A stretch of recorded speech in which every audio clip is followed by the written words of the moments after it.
कढ़ाई में 40 किलो लगाते हैं तो 40 किलो लकड़ी लगती है, 40 किलो दूध लगता है।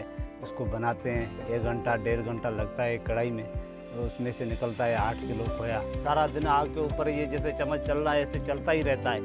फिर अभी तो सही चल रहा है। जब ये आता है मावा बनने में, रबड़ी बनती है, उसके बाद में बहुत मेहनत होती है, तकरीबन पौना घंटा बहुत मेहनत होती है। जो मजदूर होता है जान लगा के मेहनत करता है, वो बहुत पसीना निकलता है, बहुत मेहनत होती है उसमें। वो बनने के बाद में इधर अभी इसको तो ठंडा हो रहा है, ठंडे होने के बाद में इसको मिक्स करेंगे, शाम को इसको बंद करेंगे, पैकिंग करके फिर भेजेंगे कराची। फिर रात में जाके कराची पहुँचेगा।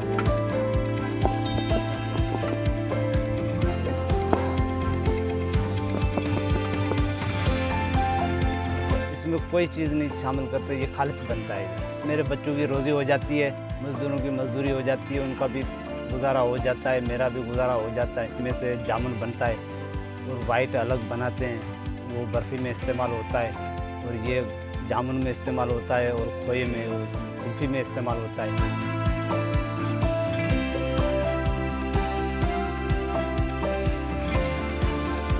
घर के मीठे लोगों का मेहनत किया हुआ मावा, ये कराची के प्यारे लोगों के लिए तोहफ़ा है, और इसका नाम है मावा।